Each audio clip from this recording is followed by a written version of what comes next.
Tonight, we will take both the law and the promise. Just a little while on the promise, that you may not be concerned. For I do know that so many people tell us that we must do this, that, and the other, or else. But you forget it. God planned everything as it has come out, and as it will be consummated. It is your Father's good pleasure to give you the kingdom. You do not earn it. It's not your due. It's not a reward. It's simply a gift, unmerited. And therefore you cannot lose it. This gift is irrevocable. So no man can take it from you. No man can give it to you. So let no one frighten you. It is yours, and it's coming on time. And the gift is nothing less than God himself. When he gives you the kingdom, he gives you himself. For the kingdom is not a realm.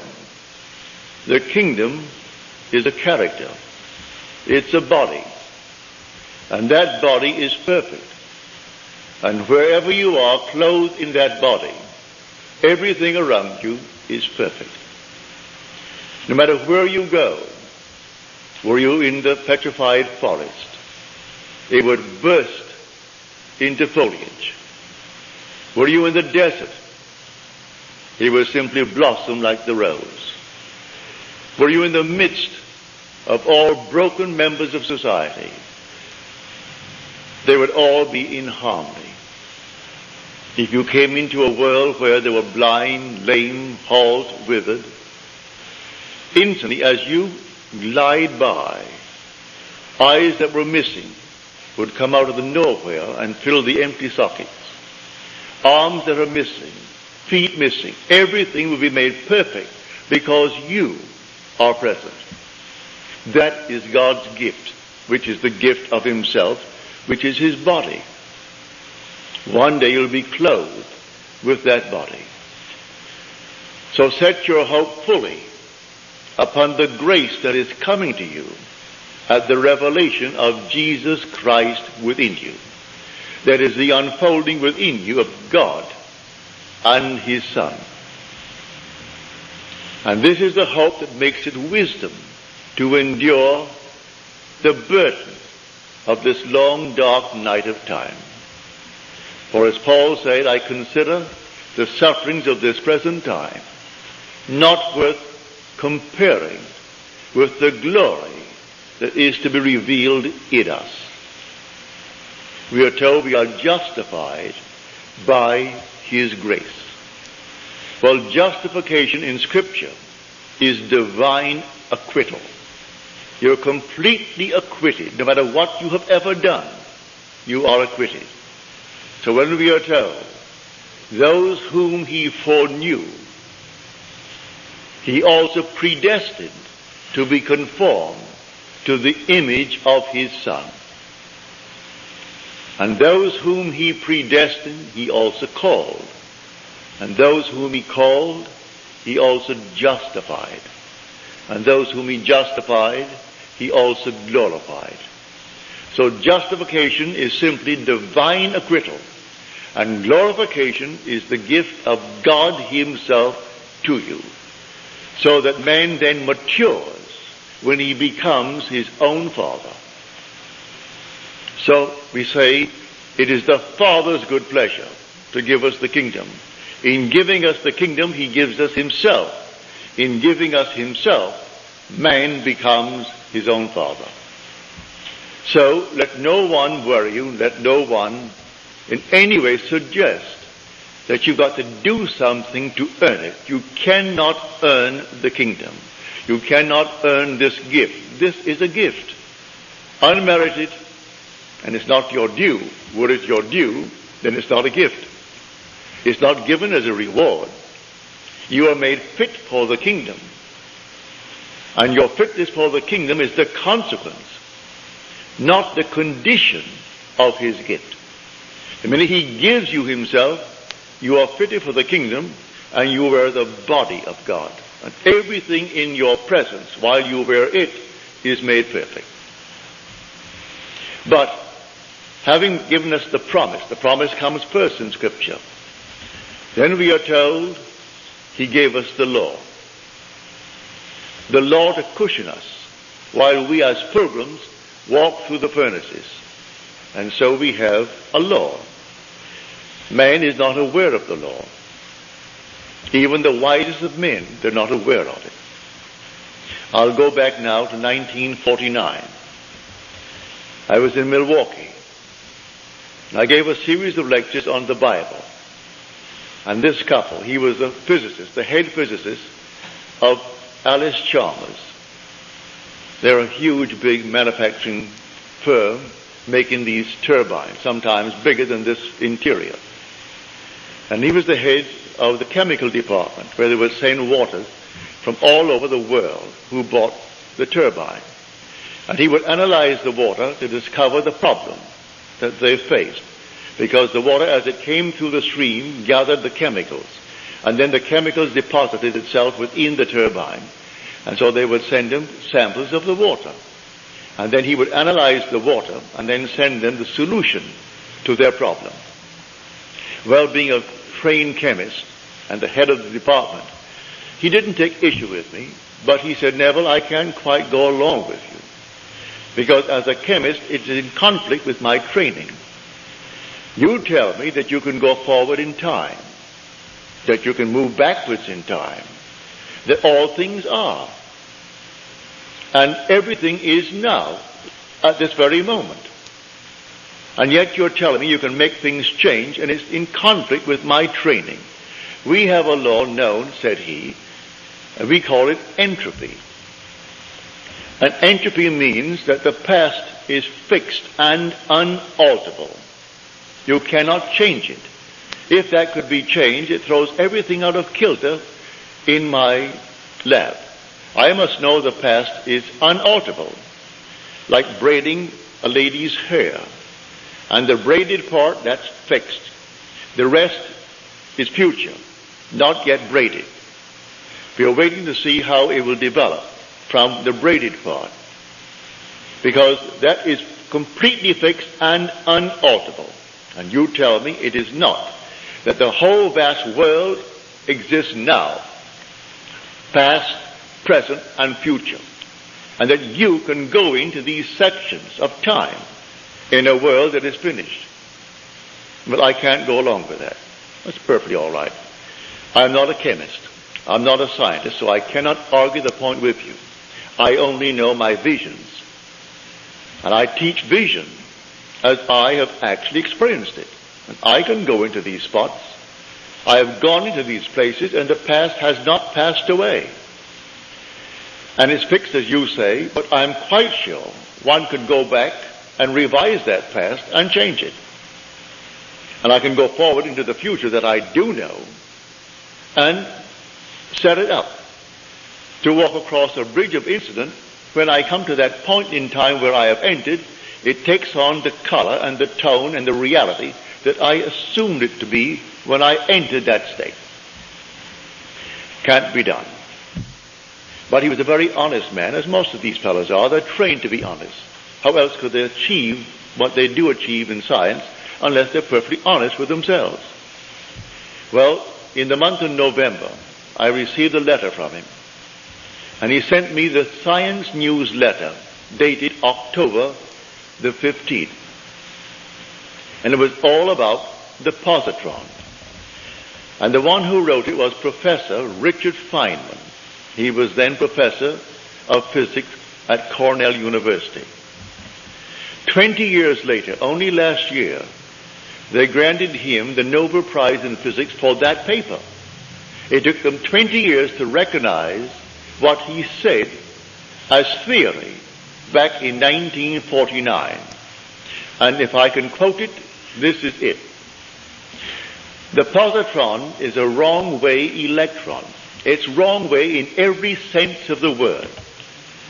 It moves backwards in time. It moves from where it hasn't been and speeds to where it was an instant ago.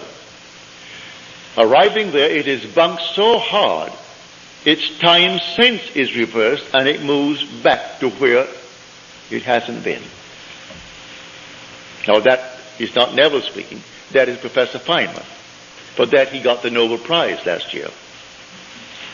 He said it's not only backwards in that sense, but even its charge is backwards.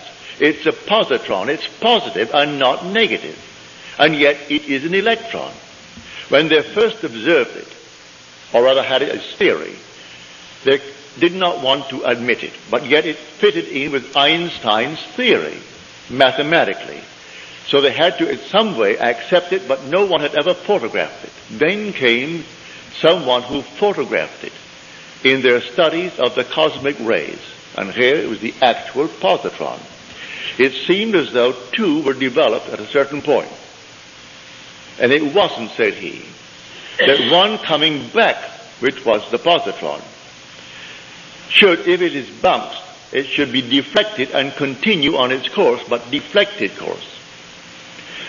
On the other hand, if it's bumped so hard, it's not deflected, it's reversed and moves forward in a normal manner to where it hasn't been. Well, I told him that I would sit at home and I would go into a section of time, even this year, for instance. This is now only April. I put myself in Christmas. I would feel the stores are all dressed for Christmas. I could hear the musical Christmas, all the carols. I'd walk through Saks Fifth Avenue in New York City, going to Best, going to the other, and I would feel all that I would feel if it were true that it's Christmas.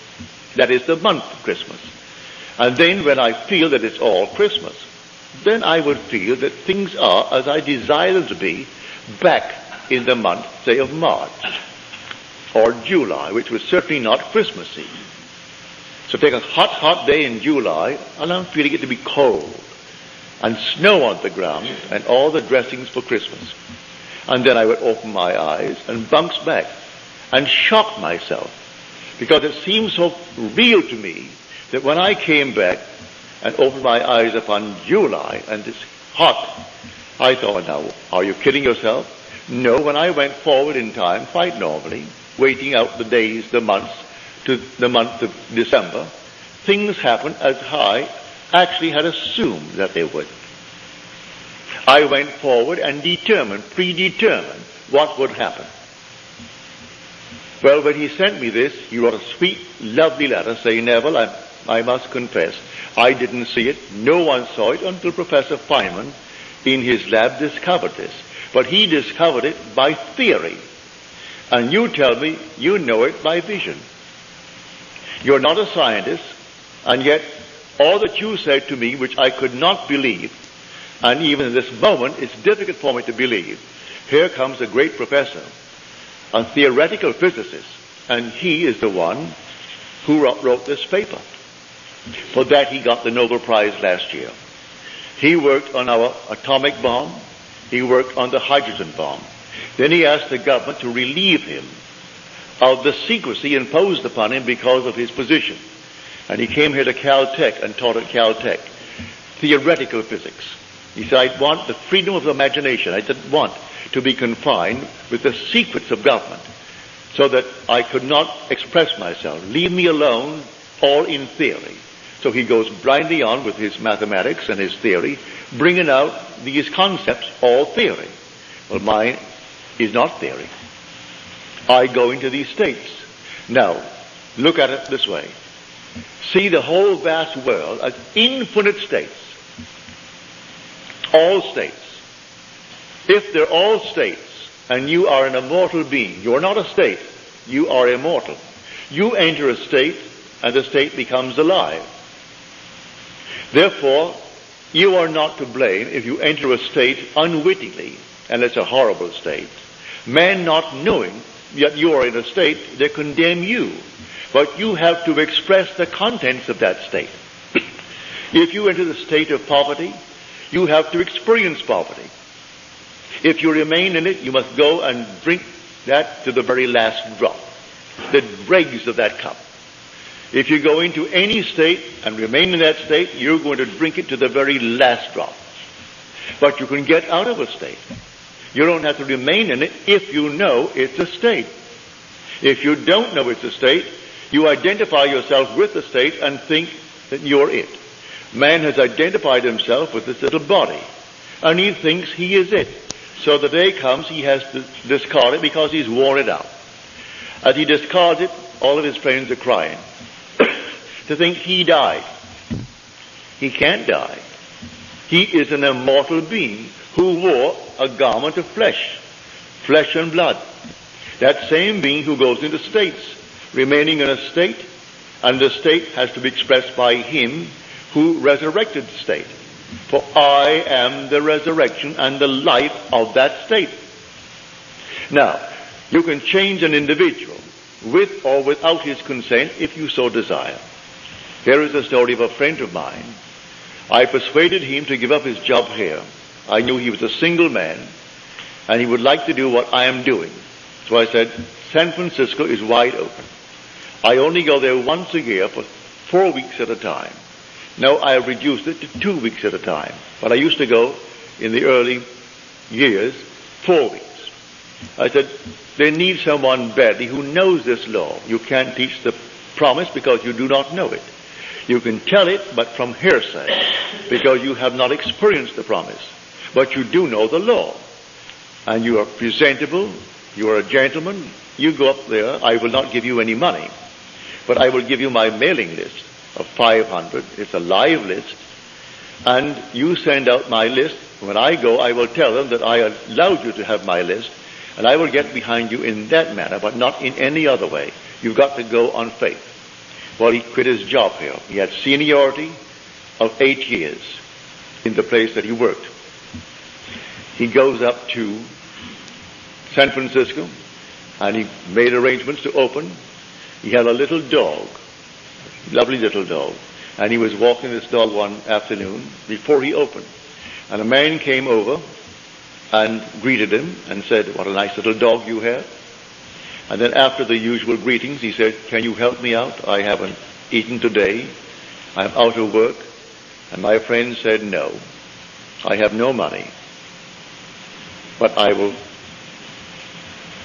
do what I can, but I can't give you any money.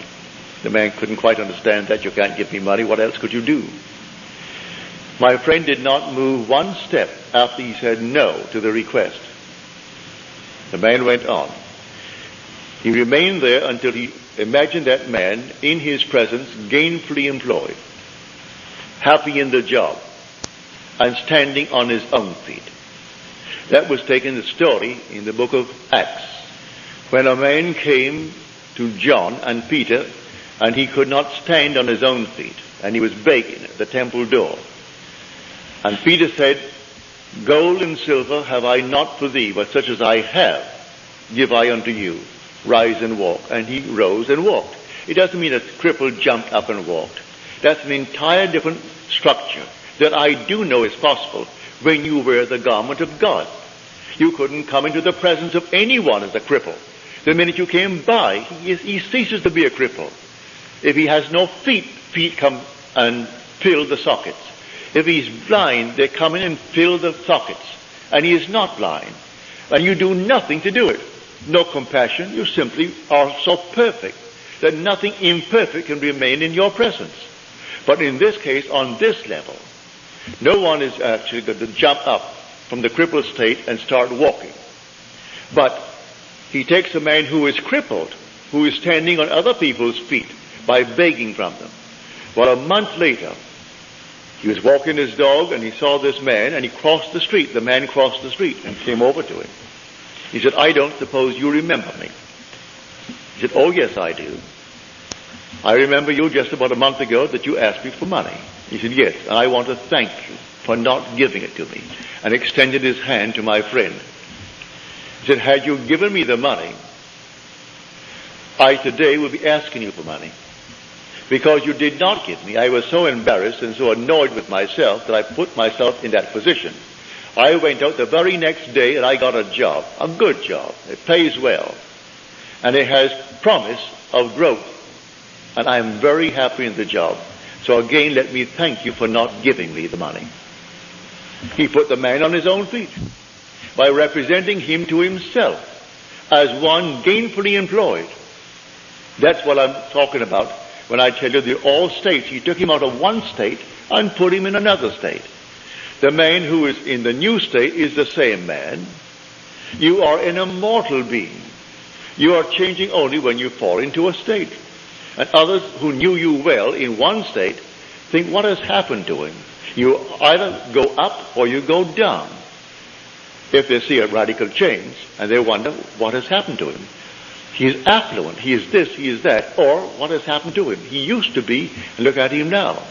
And not a thing changed with the immortal being who occupied the state, other than the state. He changed the state. Man, not knowing that, he condemns the state. When it's not the being that you're looking at a state. So God forgives everyone. He justifies everyone because he knows they're only in states. And the Lord created all these states. These are the states. So that's what Blake meant when he said, I do not consider the just or the wicked to be in a supreme state, but to be every one of them states of the sleep, which the soul may fall into in its deadly dreams of good and evil, when it left paradise, following the serpent. Following the serpent. When man left that heavenly state of innocence and came into a world of experience, of educative darkness, and experienced generation. For here we are generating and multiplying these garments to clothe the innocent one who has come down. So the whole drama is from innocence through experience to an awakened imagination. When the imagination completely awakes, that's the divine body, Jesus. That's God. And it takes all of this journey. We are the pilgrims moving through states. So I tell you, master the art of moving from one state to another state. You are not the state. You never have been and you never will be. The state, if you are going to condemn the state, but why condemn anything? Move him out of a state into another state. Move yourself out of one state into another state. So others say it can't be done. Leave them alone. They say it can't be done. You go about your Father's business, moving from state to state as you desire it. Now it all starts with a hunger. It starts with a real desire on your part.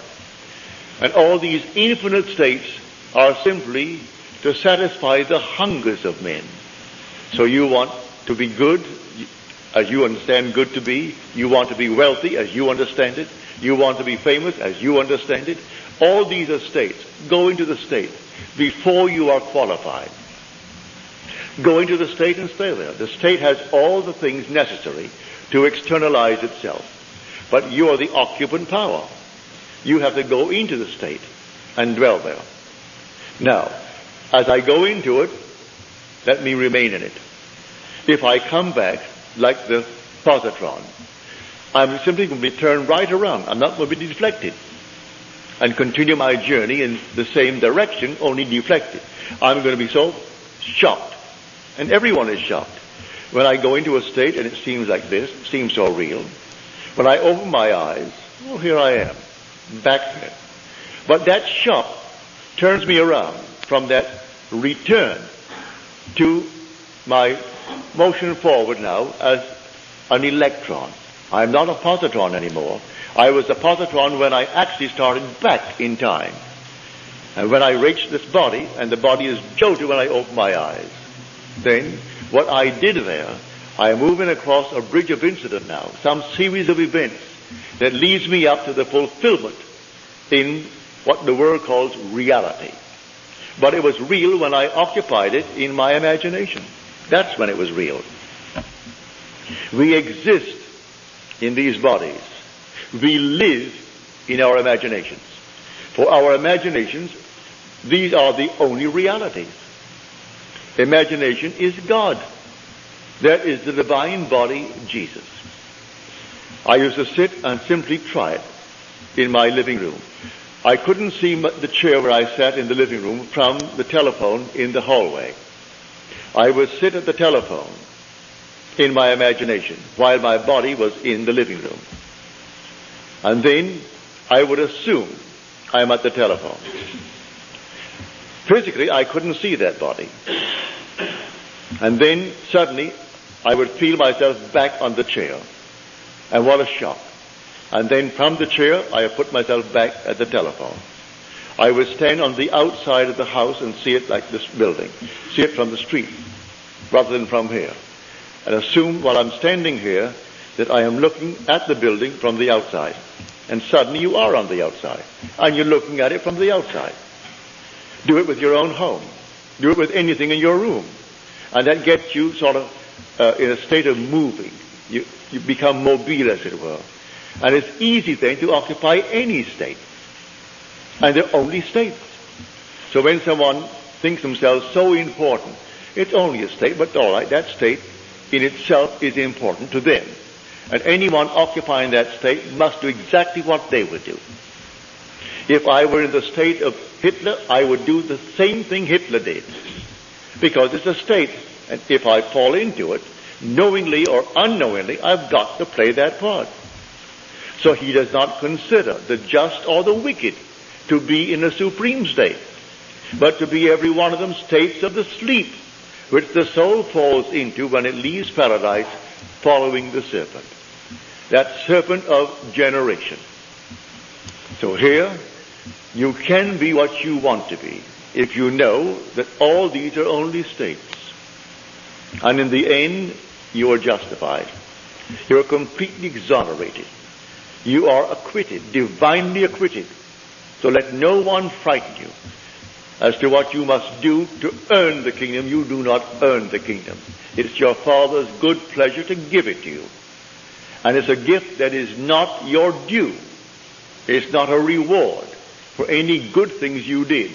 If you're in a state and you think that the good things you're doing is only the state, you moved into it, and I personally find it easier living in my world to be in good states. I find it easier to be kind than to be unkind. If I'm ever unkind, it hurts me more than anyone who received my dart, as it were. An unkind remark hurts me more than the one who received it from me. So I find it easier to be in that sort of a state. But eventually you will completely awake with a gift, and the gift is God himself. There's nothing but God in this world. But nothing but God. Someone called me up and asked me about devils. That she went down to this Christian Science practitioner who now feels she is now hungry with devils. Well, they teach devils, how the devil does this, the devil does that. Just getting away from the first and great commandment, which is the great commandment, the Shema, the confession of faith in the Hebraic world. Hear, O God, the Lord our God, the Lord is one. The minute you get away from that, you have a devil. There's another God, another creator, another something. And you have two, you're going to have four, you're going to have 8, 16, 32, and so on. Always come back to that fundamental state. There is only God. And God is your own wonderful human imagination. When you say, I am, that's God. There is no other, and never will be another God. He is going to unfold himself within you and completely awaken. And when he awakens, you are God. And then you'll be clothed in that heavenly garment. And I'm telling you, it is a heavenly garment. I can't describe it other than to tell you, when you're in it, you're not standing on the earth. You're lifted off, as it were. And I can only describe it as air and fire. And when you glide by, and the sea of humanity, imperfect, you do not raise one little finger to change them. No compassion, because they cannot remain that way when you go by. And as you glide by, everyone is made perfect. Everyone, not one is left out.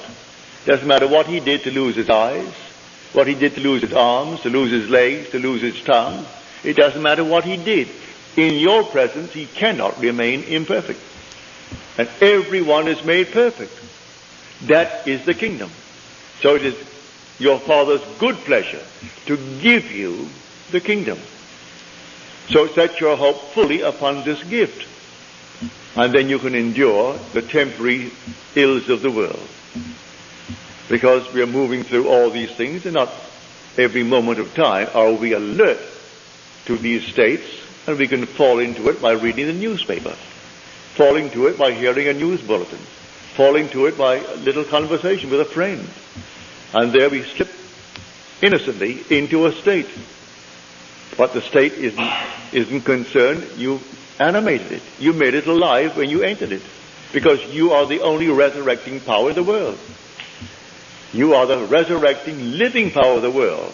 And that power is your own wonderful human imagination. So everyone here, put your mind at peace and don't think for one moment by being good, as the world calls good, by attending certain services and doing certain things and observing certain things, that there's something on the outside watching you and marking up some little thing in your favor. No, you're simply waiting for that appointed moment when he unveils himself. So you'll set your hope fully upon the grace that is coming to you at the revelation of Jesus Christ within you, which is the Lord and his Son. That is Jesus Christ. The Lord and his Christ. And Christ is the Son of God. And no one can say Jesus is Lord except by the Holy Spirit. And the Holy Spirit is the remembrance. Well, he doesn't really bring about that remembrance until the Son appears. And when the Son appears, memory returns, and then you know who the Lord is, because you know who his Son is. And you wear this little garment until a few more years. You take it off, and then you are not in this world at all.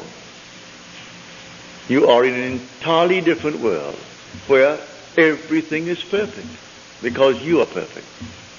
And when you want to make yourself seen by another, you make that choice. They do not come in search of you and see you. I'll give you one little story. She doesn't come here anymore. She may not be in the city. But she told me one night quite innocently. She said, I found myself out. I was very, very conscious.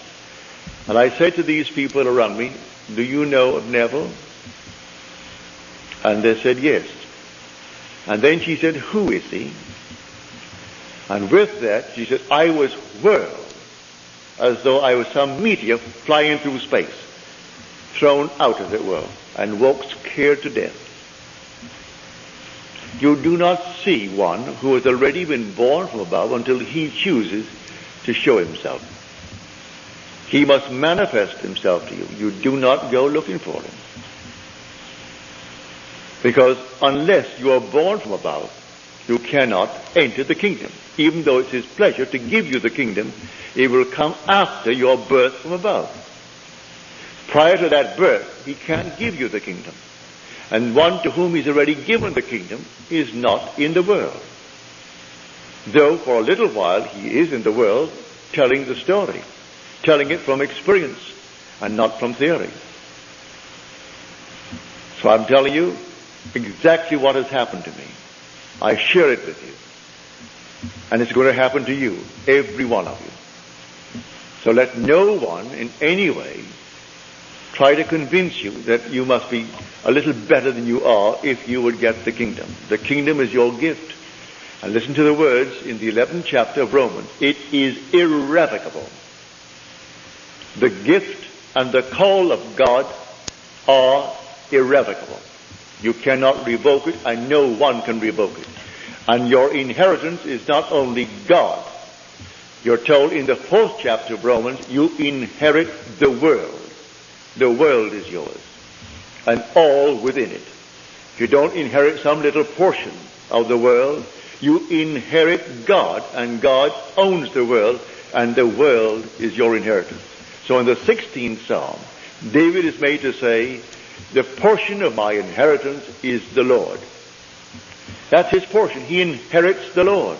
The Son inherits the Father. And so a man matures when he becomes his own father.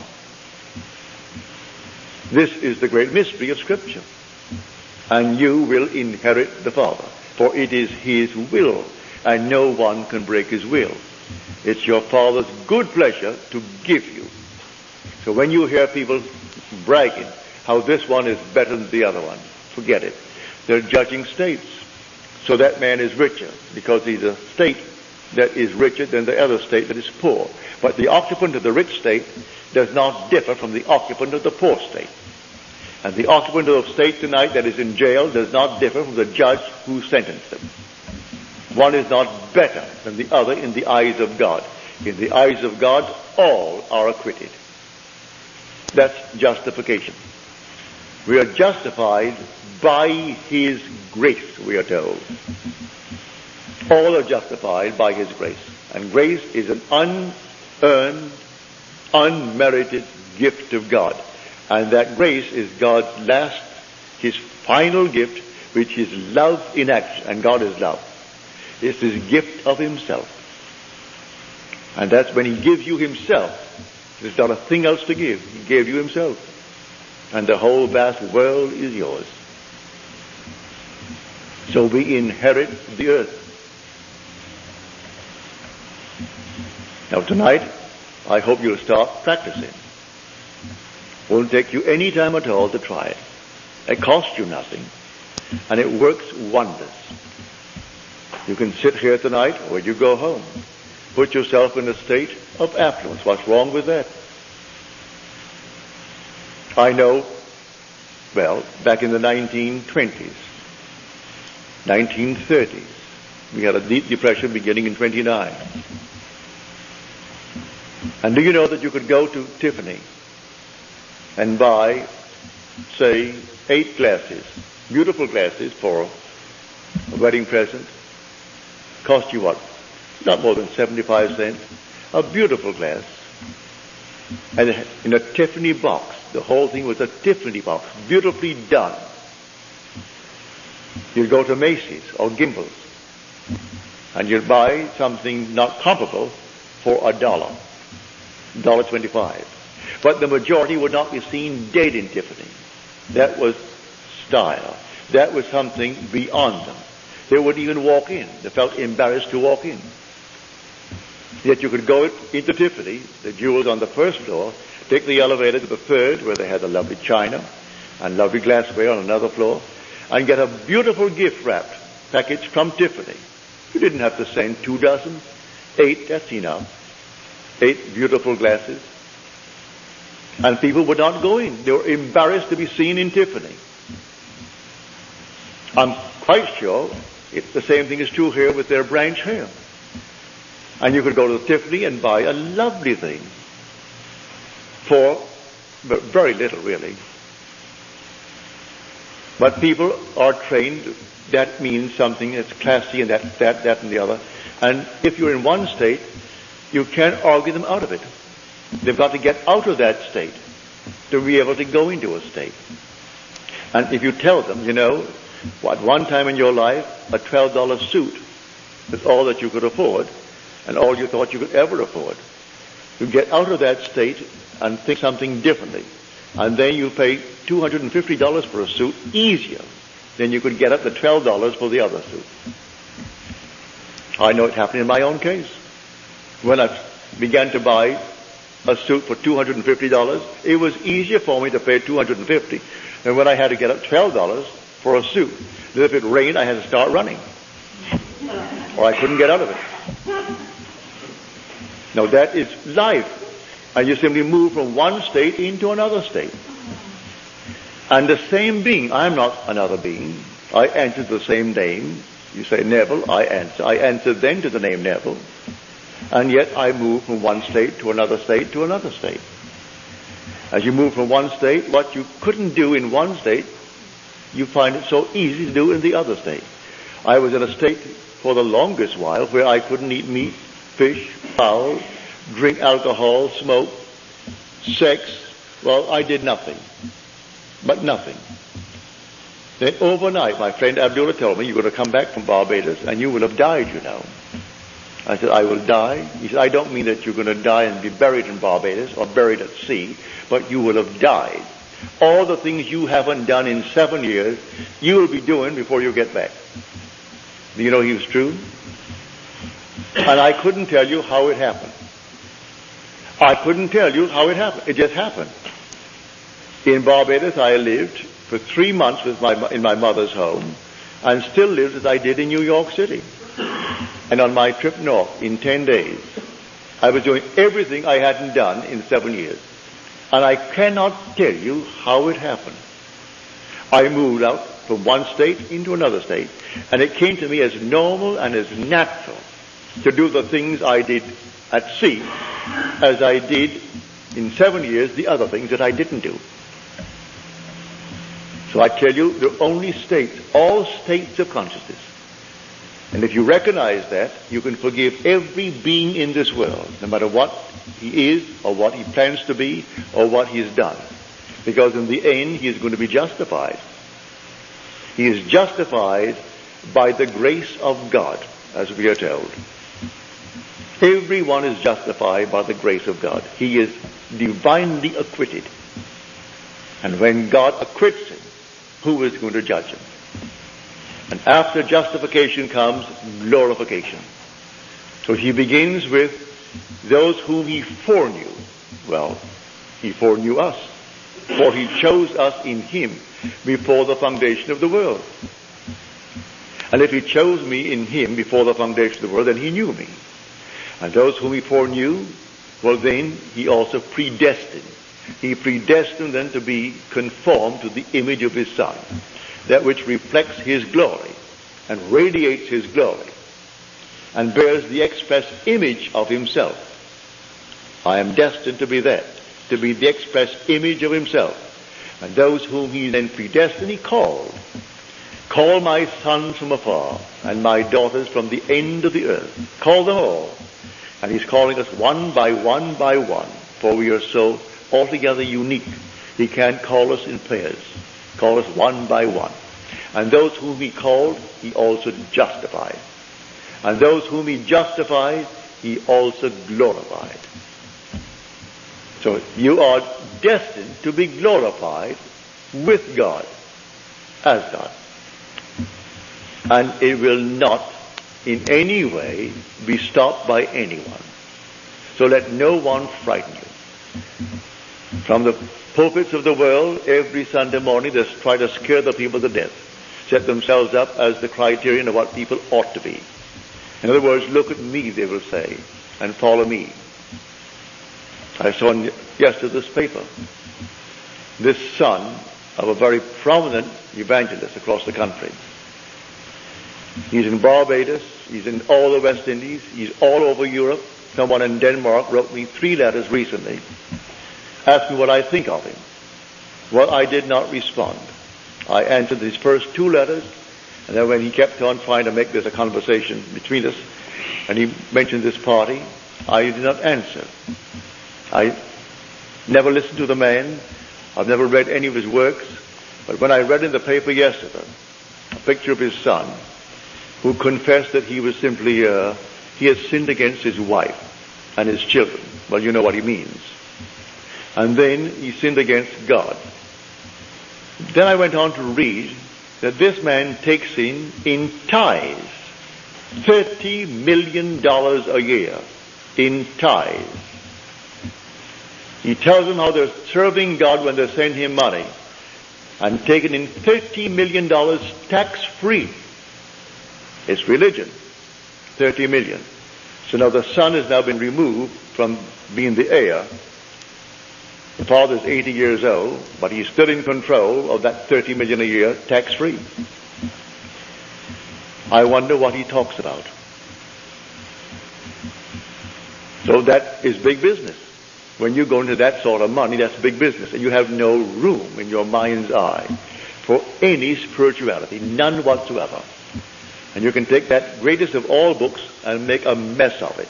Interpret it as something that is taking place here in secular world. It isn't secular at all. This story is profoundly, well, it's all spirituality. It's God's plan of redemption. It has nothing to do with the secular world.